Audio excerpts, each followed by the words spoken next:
I have Zach Wilson on my fantasy fantasy football league, on my dynasty league team, and it's been we don't know what's gonna happen with Zach Wilson, whether he will reach sky high stardom and become a permanent fixture in the NFL, or whether he will fizzle out or even just not even really start to get going. He could just be average. But I will say one thing that I think we can all appreciate about the quarterback Zach Wilson is that Zach Wilson has officially vindicated the griddy for white people. I mean, we were on a pretty bad run for a while there with Kirk Cousins and Adam Thielen and Mike Gesicki doing really really half-ass versions of the griddy, like looking like that kid when he put up like the ninja things when all the black kids were doing the dab, and he put up the like like ninja chops. that was like that for the griddy basically.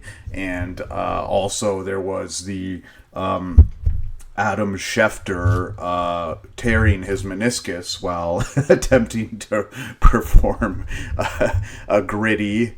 So we were on a bad run for a while there. So if Zach Wilson's career goes to complete shit and fizzles out, and his NFL career doesn't amount to nothing, well, at least he vindicated the griddy for white people.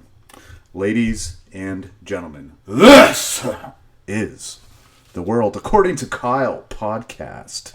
How you doing, everybody? It's a pleasure to be back for your audio enjoyment.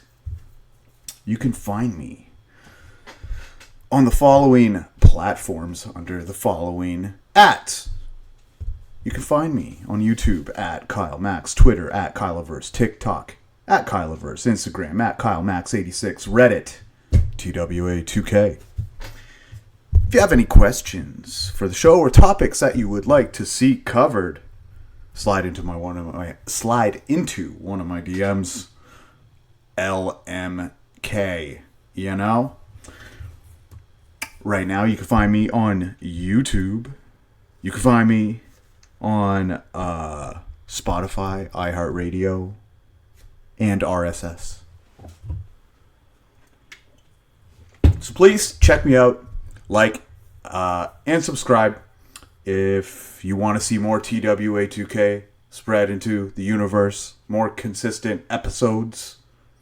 Do your part as a respected audio listener to share and promote this show so we can get it off and running on the steady.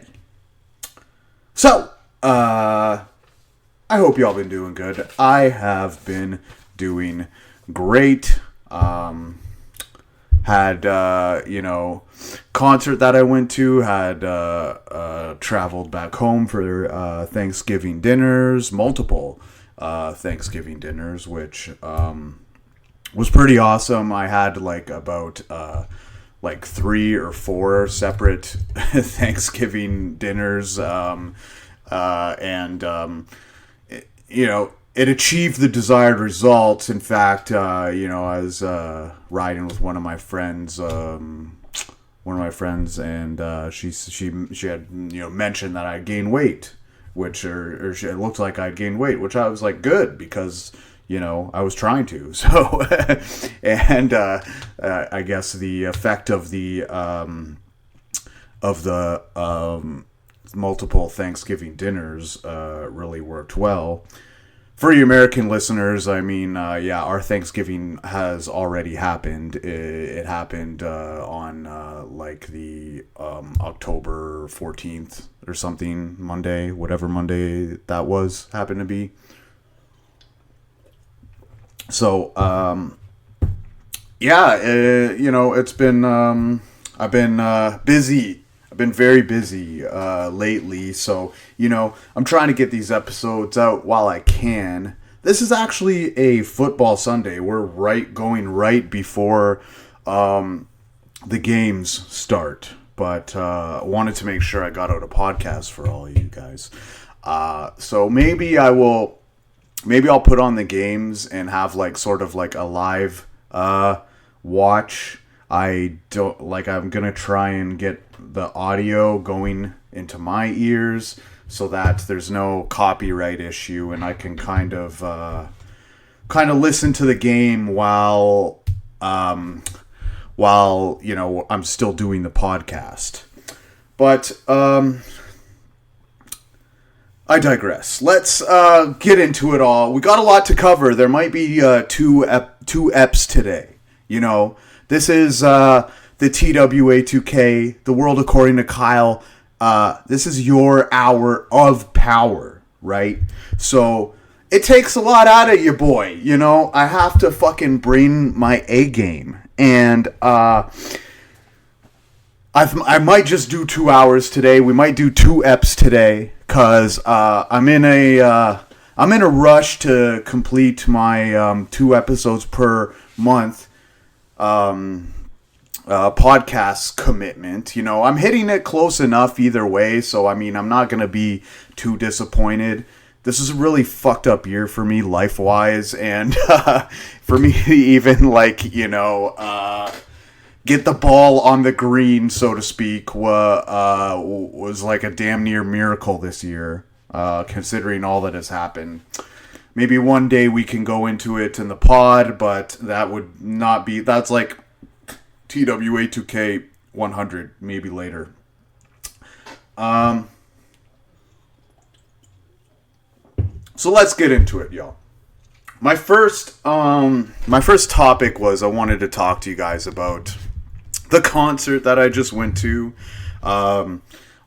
in like October 5th. I guess it was a couple weeks away, but like I said, I had Thanksgiving after, then took a week off, had some work going on, and then this is the next weekend in which I'm bringing to you this ep. So I went to the reunion tour of the Mars Volta, a very important band to me. And I've said before, I feel like, I don't collect things. I'm a very on the go type of guy, ready to go whenever. So I don't collect albums. I don't collect CDs. I keep my possessions minimal because I don't know where I'm gonna be next. And so I often find it easiest to, get my music online, is to download my music. And I feel like if you do things that way, that you owe a specific debt of gratitude to your to the artists and bands that you really listen to a lot, that really have influenced your life. And this is my year to give back to all those artists who have really made a deep impression on my life, who have really helped me seek my way through tough times. And since I effectively steal my music, and it's not out of really disrespect for, it's just easiest for me to acquire my music this way. If there was some sort of reasonable alternative to get my music otherwise. And here's something that somebody tried to chirp at me at, like when I said, I was like, hey, I don't sign up for Spotify because they don't have like all the songs of the artists, right?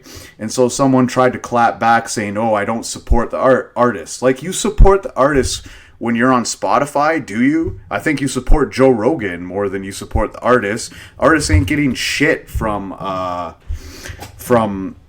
Spotify. Like, it's effectively nothing. Like, you might as well be downloading it for free. I mean, it goes to maybe some significant amounts go to some prominent artists that Spotify decides to partner with, but you're not really supporting the art, like, effectively at all. You're just kind of making yourself feel better because Spotify does give some form of royalties. But it's minuscule and it's nothing, So, I like to support my artists by, and that's a part of the reason why I live in Toronto, is to go to concerts and see these great bands that have influenced me. And, many of the bands come through Toronto, and we got a good crowd, good music and arts crowd that, I'm even surprised when I went to the Mars Volta concert at just how many people were there. I think I got there at about 5 p.m. and the concert started at 8, and there was people lined up, and it was a really packed house. I think everybody was excited to see them back and doing their thing again. So now let's get into the Mars Volta a little bit. Part of why I love Mars Volta so much is because of their guitarist, Omar Rodriguez Lopez. I think he is just phenomenal. He and he is like referred to as the band leader there, and he is, in my opinion, the greatest guitarist who has ever walked the earth. And I do not say that lightly. I just feel like his and he's not just a guitarist, he's a multi-instrumentalist. He just the way he composes music and organizes the sounds and themes of the albums, and is just incredible. Like, he's just incredibly musically gifted, like a modern day Beethoven, like just completely like. And he doesn't even care if he's not the highlight of the song. He like just wants to make a good song. It's not necessarily like, he has to have his solo and it has to be this way and stuff like that. It's he truly wants to just create good music and be different and go into all sorts of themes and all sorts of styles. Like, you can, and so he has a solo career outside of the Mars Volta, and in his solo career, he has over 50 albums. I think to date he has 52 albums. And you know what? Gun to my head, if you gave me a choice to take either you had to get rid of one, the Mars Volta his entire collection or Omar Rodriguez Lopez entire collection, I would have a damn tough time trying to parse and trying to pick between one of those two. I honestly, like, it would be a coin flip for me. Like, seriously. I can't even tell you, honestly, because it would just differentiate between the day. And, like, I would say the Mars Volta, the distinguishing factor between the Mars Volta and Omar Rodriguez Lopez projects is Cedric. Cedric is the lead singer. Now, Cedric can be found on Omar Rodriguez Lopez projects, but he's not only like the only singer on them. Now, Cedric is I find like, the dynamic between Cedric and Omar is very similar to, it's like Slash and Axl Rose on steroids. And like I just told, Cedric is a very nice compliment to Omar, but I think it works with a certain style, and they're trying to find their style and their rhythm again, and they hit something. Like when people first get into music, like people like are now getting into Mars Volta, and they're going to be listening to their so they have 7 albums. So when people first get into things, they have the bad habit of listening to their newest stuff first. Now, that's just a bad habit in general. You should always start from the beginning.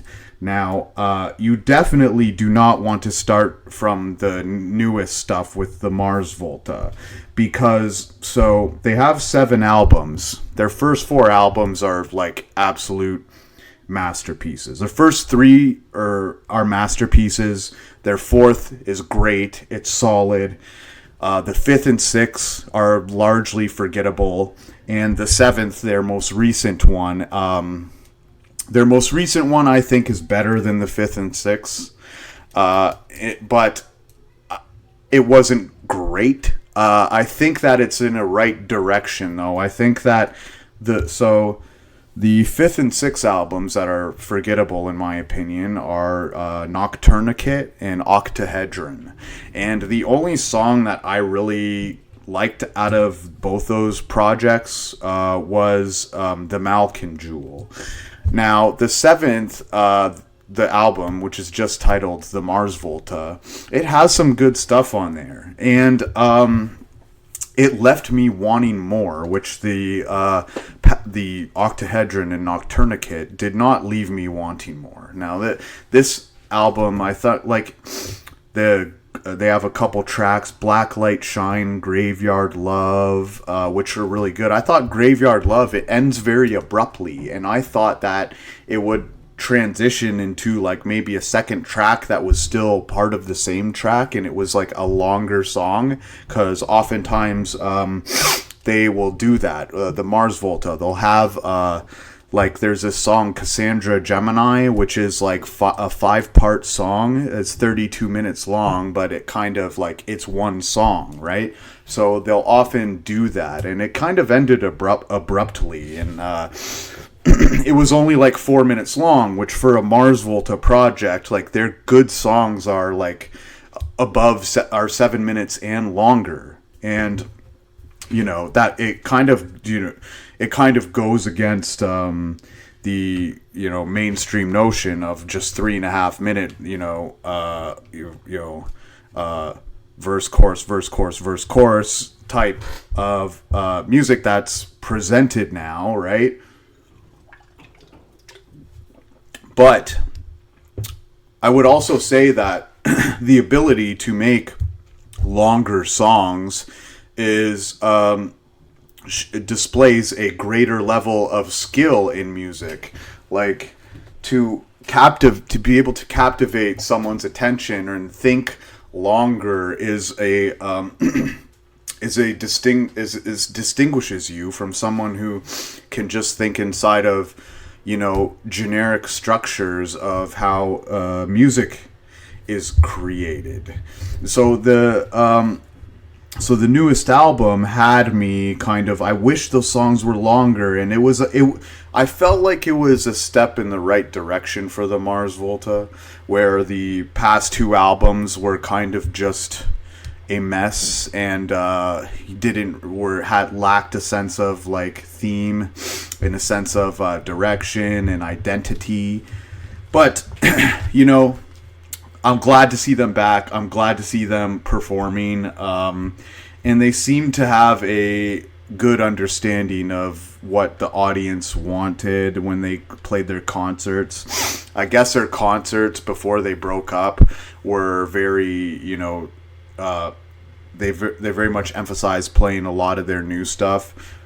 Where this past concert, they had 2 or 3 of their new songs, but they also played their good old tracks and the tracks that they know people love. Now, it wasn't like for me, their set list wasn't like a 10 out of 10.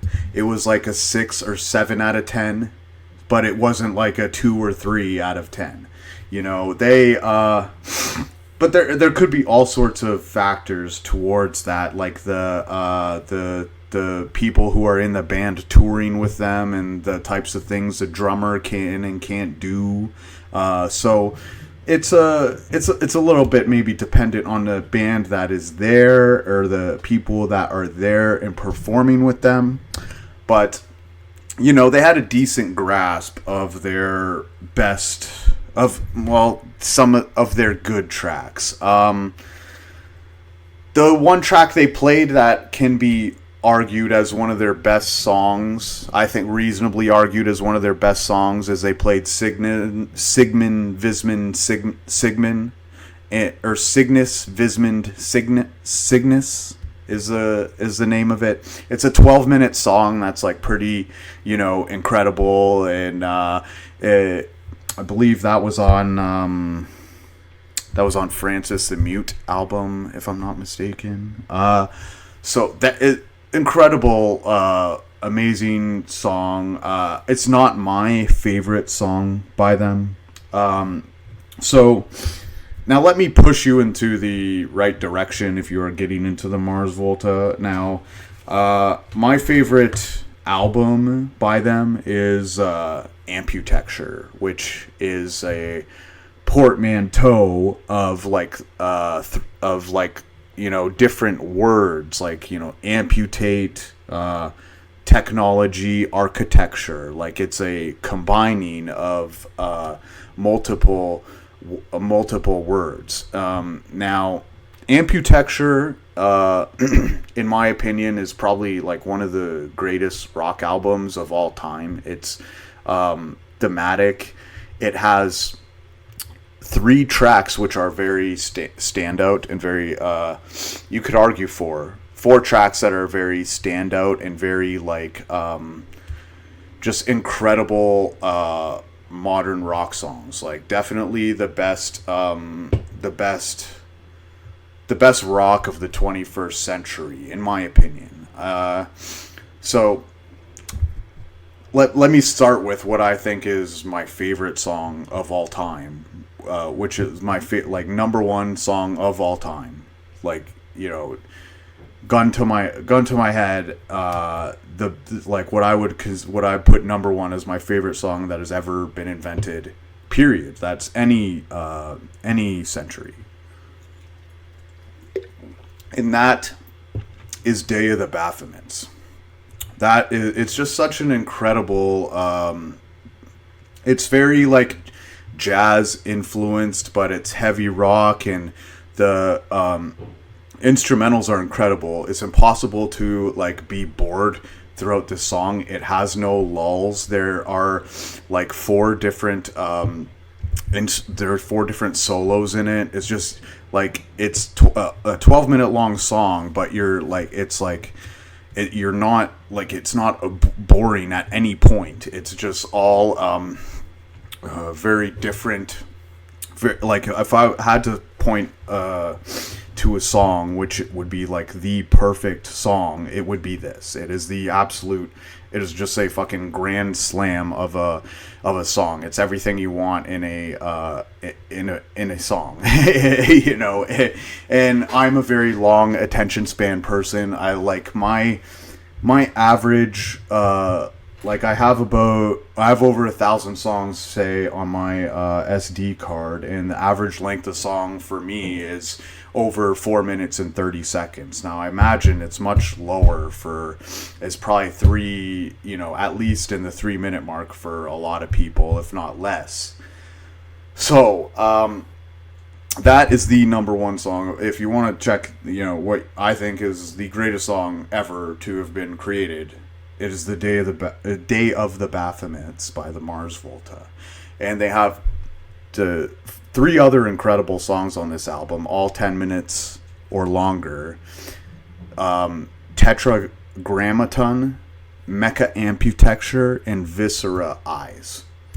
All like, and it's not only just the fact that they have the great songs, it's a theme. The album is a constant theme. You can listen to it front to back, and it's just like the lyrics are perfectly complementary to the sounds that you're hearing. Like Cedric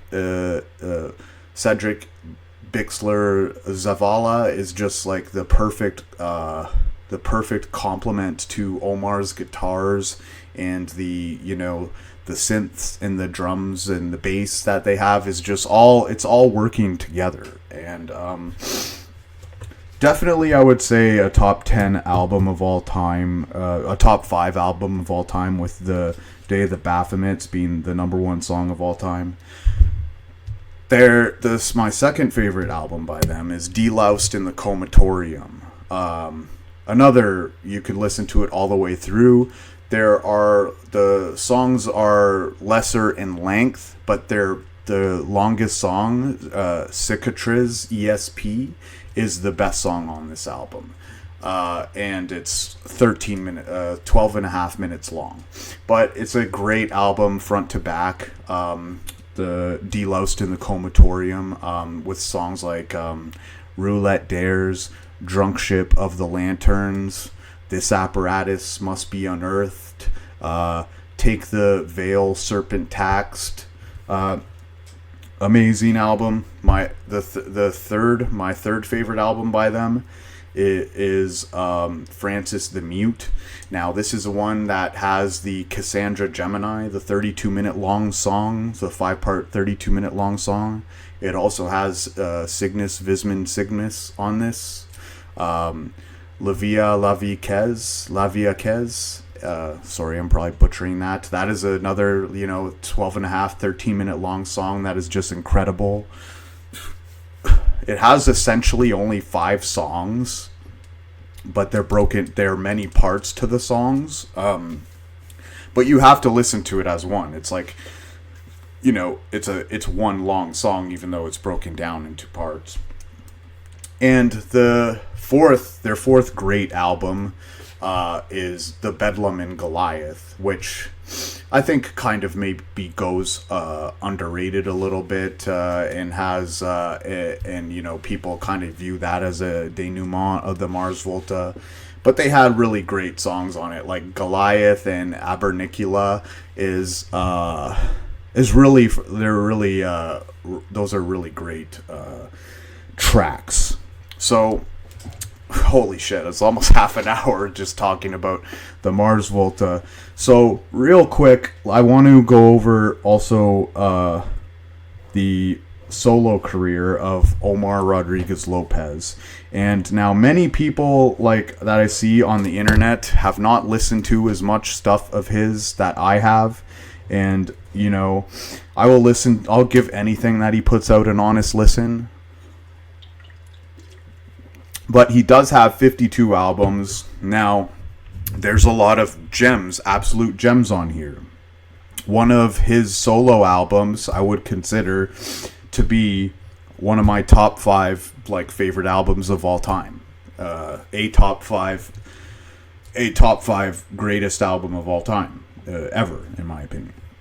But there's a lot of stuff on there which is absolute junk. It's unlistenable, it's just experimental noise almost. So I'll break down kind of my top 10 that you can get into, and you want to get into it through me, because a lot of people, they really don't I'm seeing some of their lists when they're coming up with the rankings of Omar's music, and they really have not listened to a lot of his music. They're skimming through it. They're not giving the albums a proper listen, and their lists are definitely reflecting of that. Now, the album that I think, so I'll go over kind of the 10 best, I think, and maybe kind of do a little honorable mentions. So the album that I think is arguably a top 5 album of all time is it's called Un Escorpión Perfumado, the Scorpion Perfume. and it is just it only has 6 songs, but all 6 songs are just 10 out of 10. And they all blend. It all has a rhythm. It all has a theme to it, and the lyrics are perfectly complimentary. Pretty sure it's all in Spanish, but I mean, I've translated the lyrics, and it's if you listen to one of the songs, Agua Dulce de Pulpo, which is octopus fresh water, or is just if you go over the lyrics in that song and are not just blown away, I don't know what to tell you.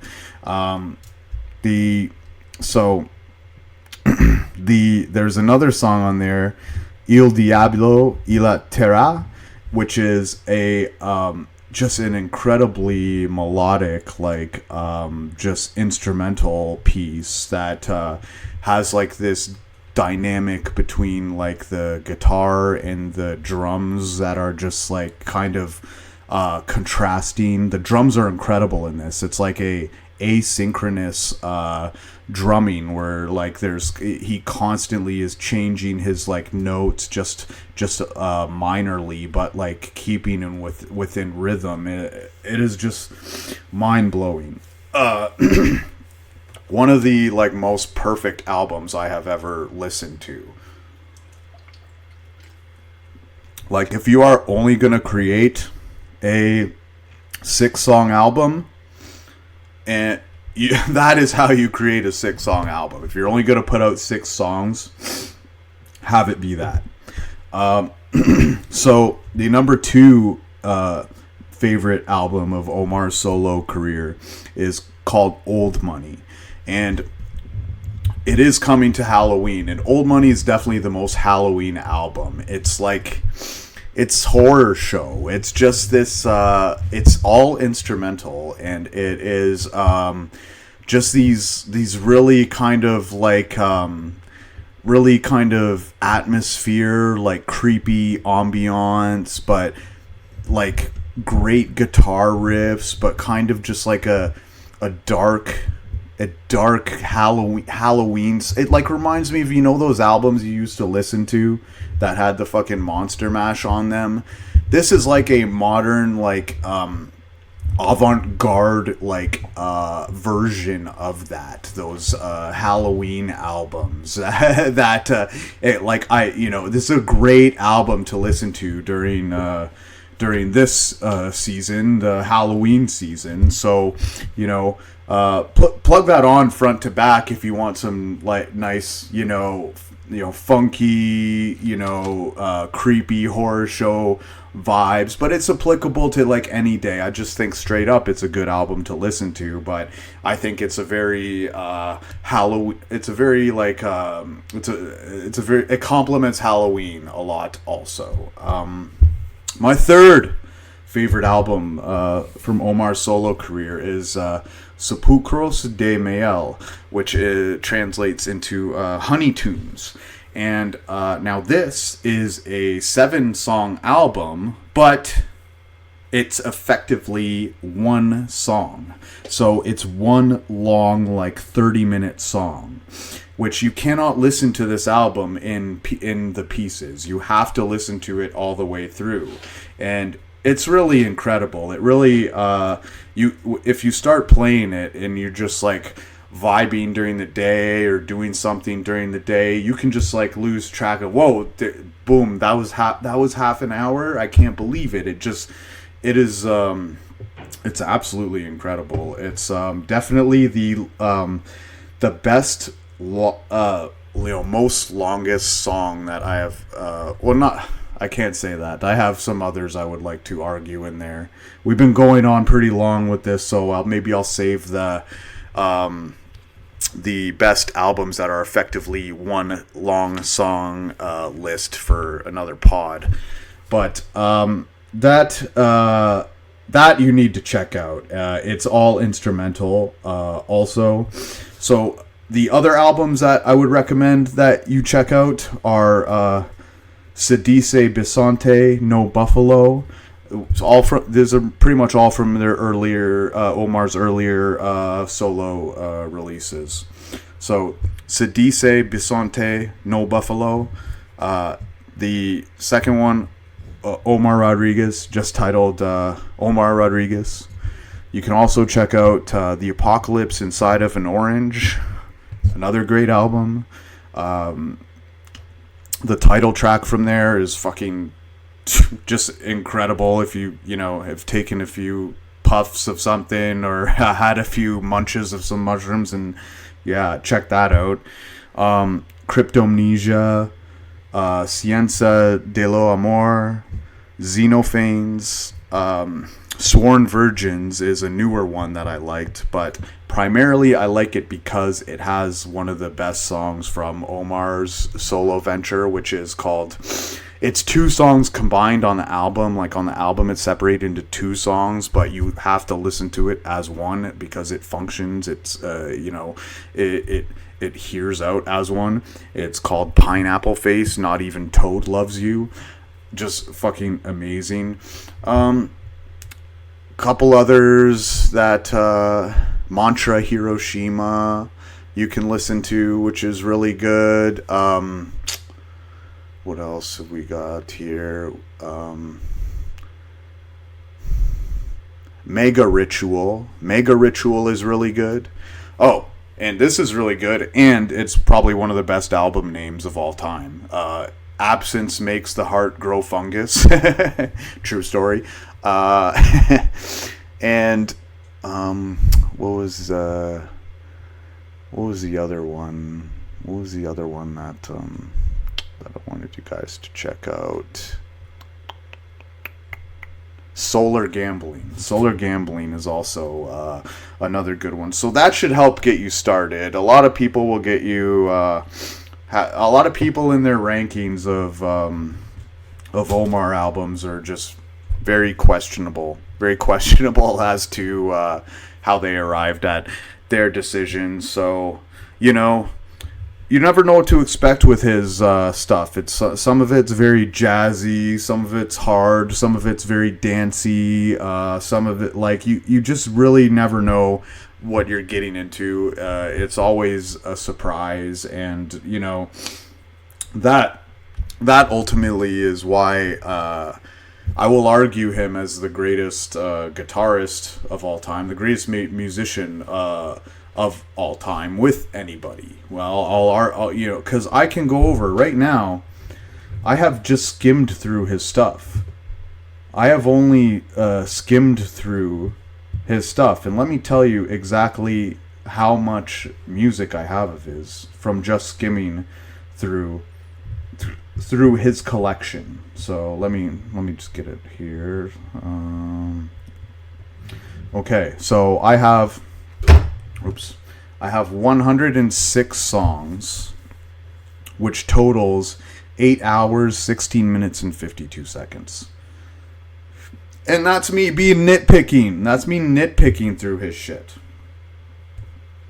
So, if anybody wants to challenge me on that, take the Pepsi challenge, I'll go song for song with you. And if you want to put like length of song and level of creativity, I don't know how you could logically argue that there's like a better artist on the planet if you look at the volume and the length and the greatness of the songs that he and his band has produced. Alright, so we're back on this, and, I got the NFL fired up. Joe Burrow just threw a touchdown to Tyler Boyd watching the NFL on the side here. And, while we're getting into the NFL, I got a few NFL topics to bring up. So, without further ado, let's talk about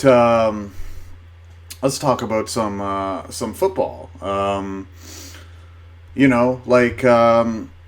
So scoring is down in the league, and people are pointing to oh, this is the offenses. The offenses they can't figure this out, and they can't figure that out. And you know what I genuinely think is that I genuinely think that Tyreek Hill has really shook up the league. The Tyreek Hill trade absolutely shook up the league. Because when Tyreek Hill was with Patrick Mahomes, then he was able to it was able to say it was Patrick Mahomes. But now Tyreek Hill went to a average quarterback, and they started doing really well, and now it's like this dynamic of like, is this the quarterbacks or is this the wide receivers? And the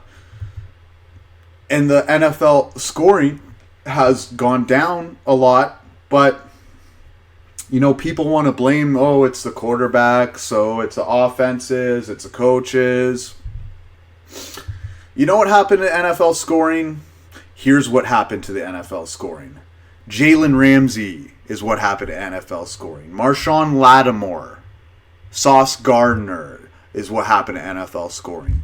Jesse Bates, Derek Stingley, Chidobe Awuzie, Jack Jones, AJ Terrell. That is what happened to scoring in the modern NFL, is that this slew of great safeties and corners like that are almost like effectively as fast and physically built as wide receivers are, or they're built like fast and specifically designed for pass blocking, like Sauce Gardner. That is what happened to NFL scoring, not exactly the fact that more people are playing cover 2. More people are playing cover 2 because the talent of the safeties and cornerbacks and the defenses overall. I think like all the time when offenses are struggling, there's this push to want to blame the offenses. And I have the opposite reaction in that I look at the defenses and I'm saying, are we seeing just insanely talented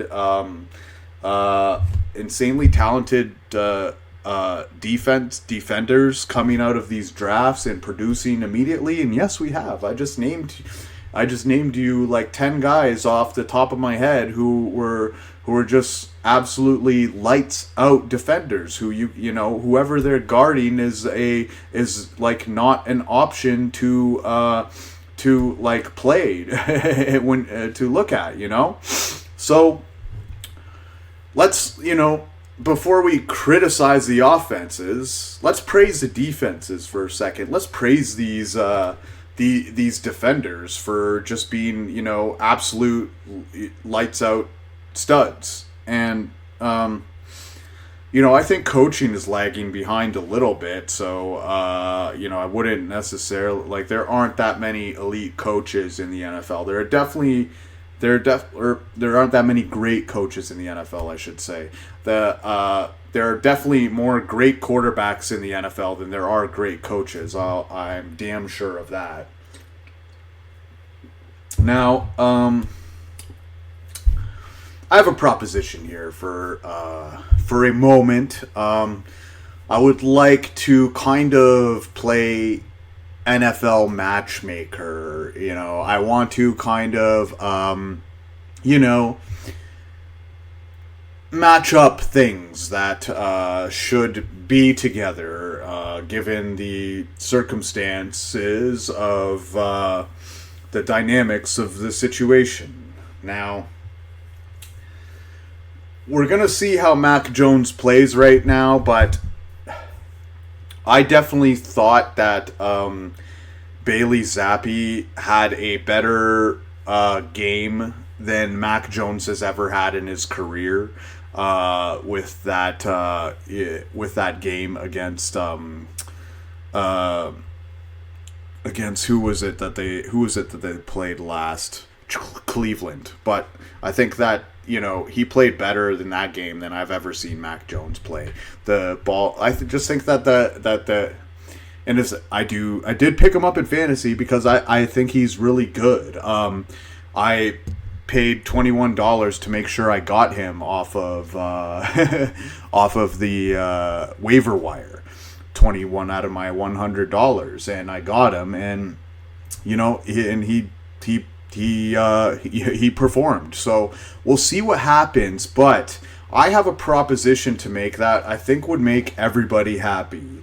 Is that Mac Jones gets shipped out to San Francisco because Mac Jones was initially who San Francisco wanted. And so then San Francisco would have Trey Lance and Mac Jones after giving up all those draft picks. New England can get something back from San Fran, and then they can develop and build around Zappy, because Zappy is just allowing this New England offense to thrive. It's allowing the New England offense to look dynamic, and it's allowing them to really be who they want to be as a team. So let's play that. Let's play Matchmaker a little. Let's sell off Mac Jones before he, maybe writes off his value with another, because I think he would be good in San Fran. He'll make the throws. You just need him to make the reliable, the throws to the open receiver, and he's used to speedy receivers at Alabama. So then he'll have Debo and Christian McCaffrey to throw these like easy completions that are open already, instead of having to throw the perfect ball that his wide receiver can catch. So I think that would be the perfect scenario, considering all that has gone on, and it would be, if San Fran had Mac Jones, I think over Garoppolo, I think their offense would work a lot better. Mac Jones a little bit younger, got a little better of an arm and can throw those like easy open shots. So that's me playing NFL Matchmaker. Who knows if it will work? We'll see. Now, did you guys ever see first let me start this by saying I was watching some YouTube videos, and I seen a guy at a Killers show, The Killers Show, a band that I do not like. And so the Killers were kicking him out because he was apparently high on acid. And I'm like, I couldn't help but think to myself, how fucking dumb are you if you're doing acid at a Killers concert? I mean, this must have been like the easiest guy to fucking point out. Is the guy on acid? Who is it? He's the only guy in the crowd who thinks the Killers lyrics make any sense. Oh, okay, that guy. Oh, okay, we got him. Like, the Killers are such nonsense fucking word salad lyrics. Like, how could you possibly find any value in this? They are incredibly overrated, and they're just one of those bands where if you like them, then I'm just kind of tilt my head to the side like I'm a dog trying to understand the English that you're telling me that I clearly can't comprehend. Which is just, seeing the Killers on acid. How dumb are you to fucking try and get anything deep out of acid trip and seeing the Killers? So I feel sorry for that guy with all the potential music, your movies that you could have seen to enhance your third eye, to squeegee that third eye, and you chose the Killers. Oh God, the are we human or are we dancer? Human. Final answer. Or the guy who's on the acid be like, are we human Or are we, Dancer? He's the only guy who thinks that the lyrics are even mean anything at all besides just nonsense word salad. And, I'm going to catch some hate from my Michigan fans because, I grew up in Windsor across from Detroit. So the teams we root for, the Michigan Wolverines and the Detroit Red Wings, Detroit Pistons, etc. And, I got a lot of friends in that area. They're big Michigan fans. They're big Wolverines fans. But I only speak the truth here at TWA2K. You guys know that. And the truth of the matter is that Michigan fans singing, like, their thing is to sing Mr. Brightside, like, collectively, as, like, a group. And that is just, like, the fucking lamest shit I have ever fucking heard in my life. Like, who picks a fucking song about, like, a dude getting cucked as like a song to fucking like sing out loud? Like, is that not, like, every time I see that I'm just like, this is the lamest shit ever. This is like I immediately perceive every single Michigan fan looking like Harbaugh with some khakis up to his fucking belly button and a fucking pocket protector and some fucking like Drew Carey glasses and shit. Like, that, like, how do you pick Mr. Brightside? Of a fucking sea of songs, you pick fucking Mr. Brightside. One of the most ridiculous and one of the most fucking nonsensical and silly and foolish and makes your fan base look like dorks type of songs you could have ever possibly picked. So congratulations, Michigan, on being even dorkier than your khaki Drew Carey wearing khaki pants up to his belly button fucking coach. So at least there's that. At least you at least you're really pushing the limits there. And did you guys see the Bama Tennessee game that Tennessee ended up winning? Now, Tennessee had an opportunity to kick to go up, and so I have a hard time understanding this. It was like a simple 40-yard kick. I have a very hard time comprehending how a kicker could do the following.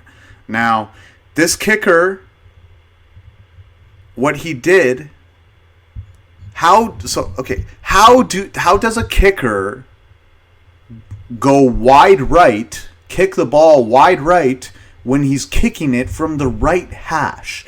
That makes no sense to me. How do you end up kicking the ball wide right when you're already at the farthest right you could possibly be within the limits of kicking the field goal? It really just doesn't make any sense.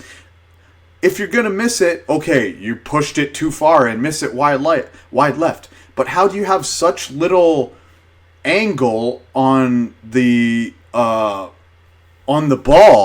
that you're fucking missing a shot from the right hash to the right side? You're just kicking it in the opposite direction of where it should be kicked at. Now, I've never kicked a field goal. I've never been a kicker. I think, kicking, if objects were meant to be moved with our feet, then, our head would be where our nutsack was. But it's not. All that being said, I respect kickers. I, respect the profession, etc., etc. But I simply do not understand how you could miss a kick wide right when you're on the absolute rightest of the hashes. Maybe if it's like a fucking 60-yarder or 50-yarder or something, but this was inside the 40. So really weird. really weird that can like, you know, at least if you're gonna miss it, at least trail it wide left. At least you can at least say like you were kicking it in the right direction. I don't get it. I don't know. All right, so Cincy's on the second and goal, up 7-0 on Atlanta. They hand it off to Mixon. Oh, he stopped. They probably got 1.5 yards to go. So, I gotta hold off for a little bit, and we'll watch the rest of this. So, hopefully they call. I want to see Zach Taylor vindicated. You know, I shat on him a lot. I want to see Cincy win. You know, I only bring up these issues because I love the Bengals. All right, here we go. 3rd and goal from the 1.5. Single back. Handoff to Mixon. He trips but still gets in. Touchdown, Bengals! Nice.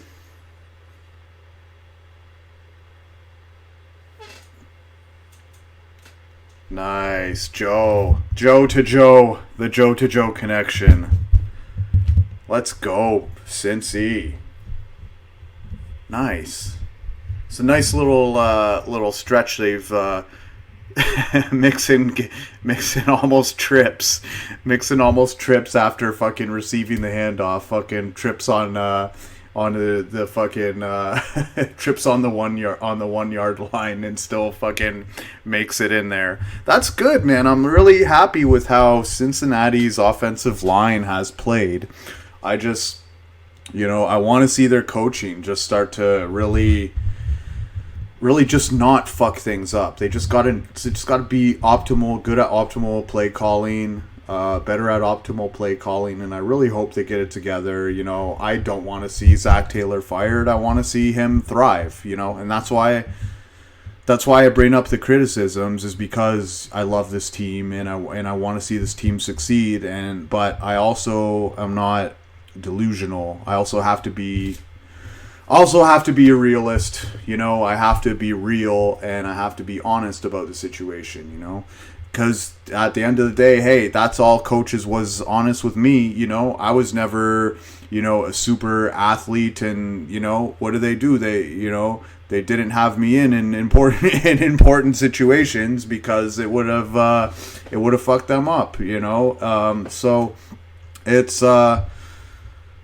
that's what coaching is being honest about your situations, and the honesty of the situation is that as of right now, Zach Taylor, as of the last few weeks, Zach Taylor was what's holding the team back.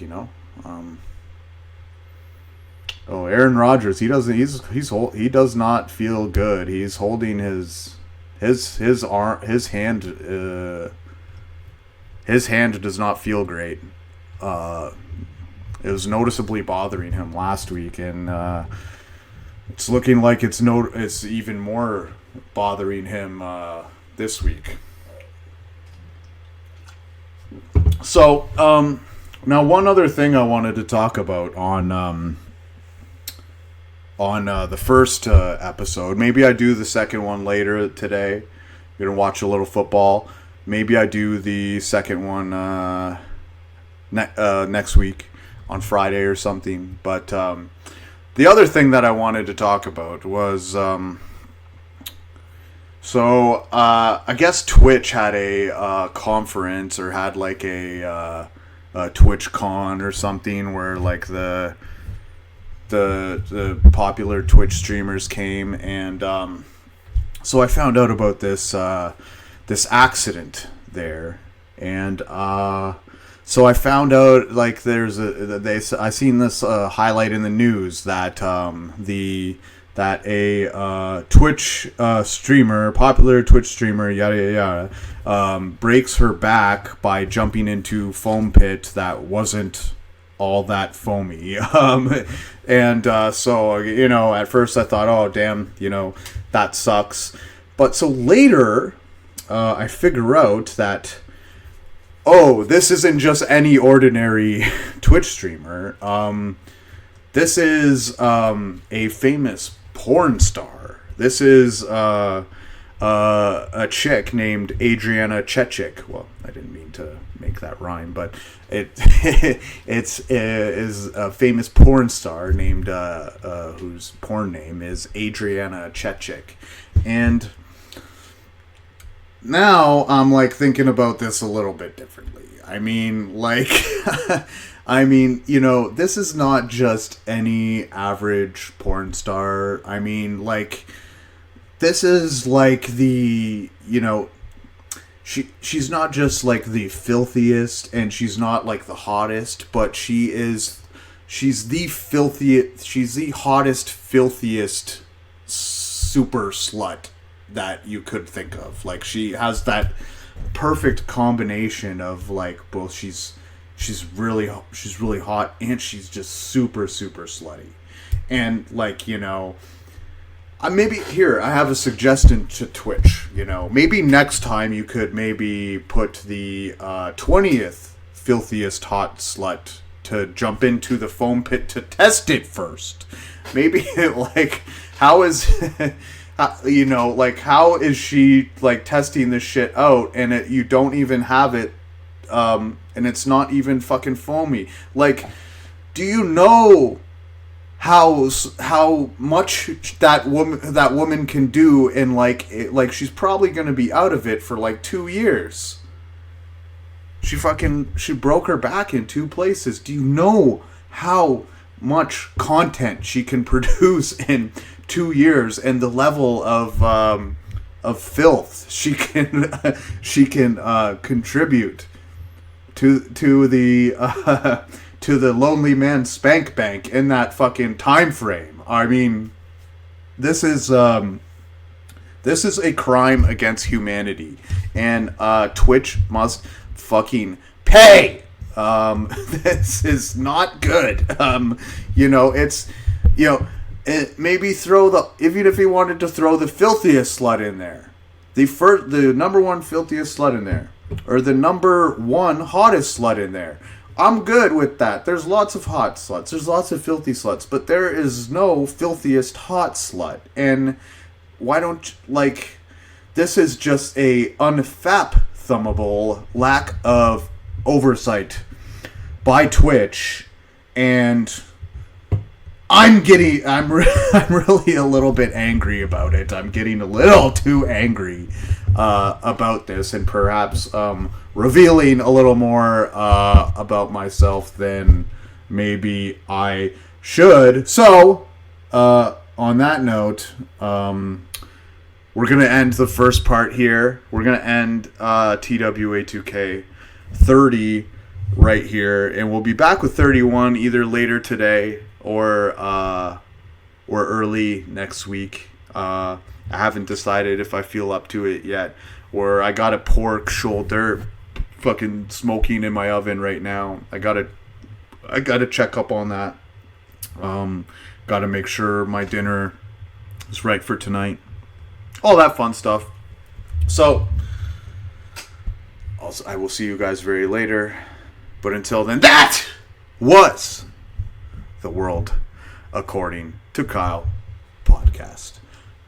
See y'all again real soon.